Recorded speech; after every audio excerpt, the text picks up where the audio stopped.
Assalamualaikum warahmatullahi wabarakatuh. Halo teman-teman semuanya. Selamat datang kembali ya di podcast kita kali ini.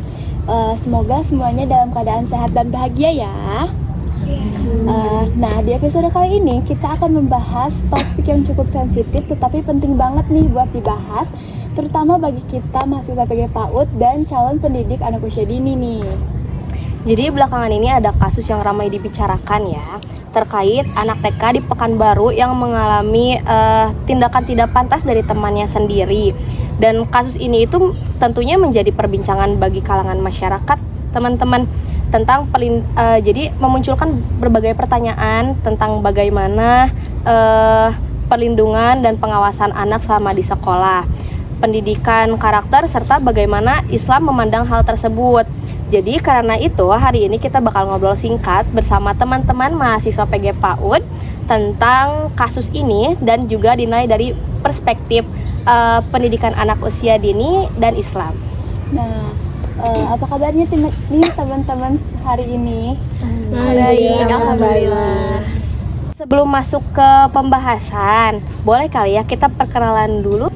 Halo semuanya, perkenalkan nama saya Faza dari mahasiswa PG PAUD. Halo, aku Zarinda dari PG PAUD. Halo, aku Rima dari PG PAUD. Halo, aku Felicia dari PG PAUD. Nah, oke, mungkin aku mulai dari pertanyaan pertama ya, teman-teman. Nih, waktu pertama kali kalian mendengar kasus ini, apa sih hal pertama yang terlintas di pikiran kalian? Nah, aku jujur langsung sedih banget ya, karena yang terlibat itu anak usia dini, yang dimana anak usia dini itu di situ harusnya merasa aman dan nyaman di lingkungan sekolah. Dan aku sebagai mahasiswa PG PAUD langsung kepikiran kalau pengawasan dan pendidikan karakter itu sangat penting gitu. Iya benar banget ya teman-teman. Kadang banyak orang yang berpikir kalau misalnya anak kecil itu belum ngerti apa-apa ya. Padahal anak usia dini itu peniru yang sangat cepat.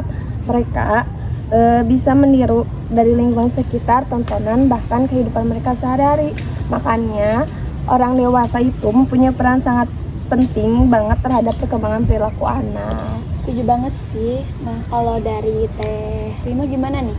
Kalau dari aku sih, aku lebih kepikiran ke dampak psikologi anaknya ya. Karena kebanyakan orang dewasa itu menganggap kalau anak tuh gampang lupa nih gitu. Padahal si anak itu jika ada pemikiran yang pengalaman yang mungkin tidak bikin anak nyaman, itu akan terus ke bawah sampai besar loh kalau masalah itu tidak ditangani dengan benar. Ya benar, itu penting banget ya sebenarnya. Ya, dan menurut aku juga kasus ini tuh menjadi pengingat itu kalau di dalam pendidikan di PAUD itu nggak cuman soal baca tulis atau calistung aja, tapi tentang gimana pembentukan karakter anak, terus rasa aman pada anak, dan perkembangan sosial emosional pada anak.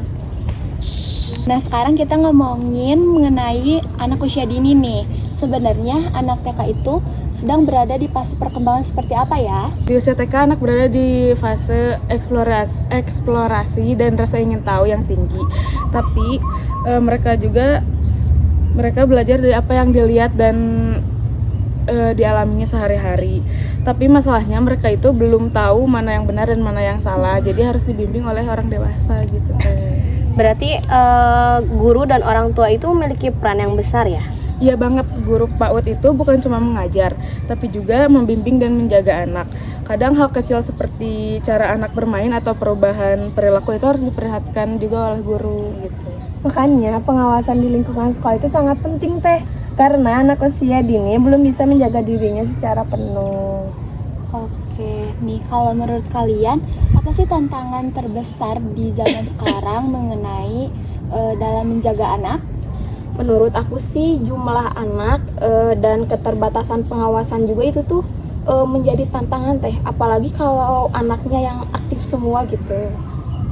Selain itu, komunikasi antara sekolah dan orang tua juga penting banget Teh. Kadang ada masalah kecil yang sebenarnya bisa kita cegah kalau misalnya komunikasinya berjalan dengan baik. Oke. Nah, sekarang kita kaitkan dengan Islam ya. Dalam perspektif Islam sendiri, gimana sih perlindungan anak itu dipandang? Nah, dalam Islam, anak adalah amanah yang Allah kasih dan harus dididik juga. Kalau dikaitkan dengan makosid syariah, kasus ini berkaitan dengan menjaga jiwa, menjaga keturunan, dan menjaga kehormatan.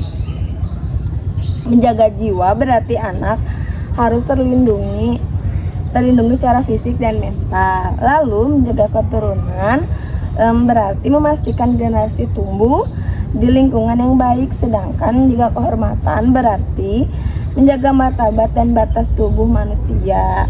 Makanya pendidikan adab dan akhlak sangat penting untuk anak usia dini.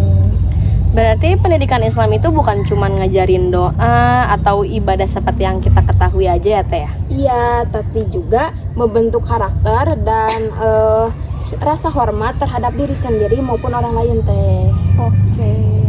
Nah, banyak orang yang bertanya nih, kalau yang melakukan tindakan tersebut adalah anak yang masih kecil, apakah harus dihukum juga? Kalau menurut aku sih Teh, pendekatan pidana keras ini itu kurang tepat ya untuk anak usia dini ini, karena di anak usia dini ini tuh mereka belum sepenuhnya memahami tentang pidana keras ini Teh. Nah, yang lebih tepatnya itu apa dong? Paling yang lebih tepatnya itu si anak butuh pendekatan kayak dari pendampingannya itu loh Teh. Lalu juga anak perlu diarahkan, bukan langsung diberi label buruk Teh. Iya, fokusnya tuh ke pemulihan korban, terus edukasi terhadap anak yang melakukan, dan evaluasi di lingkungan belajarnya. Karena menurut aku kalau misalnya kita cuma nyalahin tanpa memperbaiki sistem, itu tuh kejadiannya bisa keulang lagi gitu. Oke. Menurut kalian, apakah pendidikan mengenai body safety itu perlu diajarkan di PAUD juga? Perlu banget. Wow, boleh dong dikasih tahu alasannya kenapa? Karena anak tuh perlu tahu batas tubuhnya sejak dini gitu Teh. Tapi penyampaiannya juga harus sesuai dengan usia dan menggunakan bahasa sederhana. Iya, misalnya kayak memberitahu anak kayak apa aja sih bagian tubuh yang tidak boleh disentuh, dan mengajarkan anak untuk berani mengatakan tidak kepada orang lain Teh. Ya, dan yang paling penting juga anak tuh harus diajarin untuk berani cerita sama orang dewasa yang mereka percaya kalau misalnya mereka tuh udah ngerasa nggak aman. Oke. Nah, kalau jadi guru PAUD, nantinya apa sih hal yang akan kalian lakukan supaya anak merasa aman di sekolah? Kalau aku sih pengen membangun suasana kelas tuh jadi lebih nyaman gitu, biar anak tuh nggak takut untuk cerita gitu. Aku sih pengennya lebih fokus ke perkembangan sosial emosional anak, bukan cuma akademik aja. Kalau aku sih ingin menjalin komunikasi yang dekat ya Teh dengan orang tua anaknya. Kalau aku mau ciptain lingkungan belajar yang aman dan penuh pengawasan. Wah, keren banget. Semoga nanti kita semua bisa jadi pendidik yang benar-benar peduli sama anak didiknya sendiri ya. Nah, teman-teman, dari hasil diskusi kita kali ini, kita belajar dan tahu bahwa pelindungan anak merupakan tanggung jawab kita bersama nih. Nah, dari kasus ini juga menjadi pengingat bahwa anak membutuhkan lingkungan yang aman, pengawasan yang baik, serta perhatian dari orang dewasa di sekitarnya nih Teh. Dalam Islam juga, menjaga anak itu termasuk bagian penting dalam menjaga jiwa, kehormatan, dan masa depan generasi. Sedangkan dalam PAUD, rasa aman dan perkembangan karakter menjadi bagian penting dalam proses pendidikan.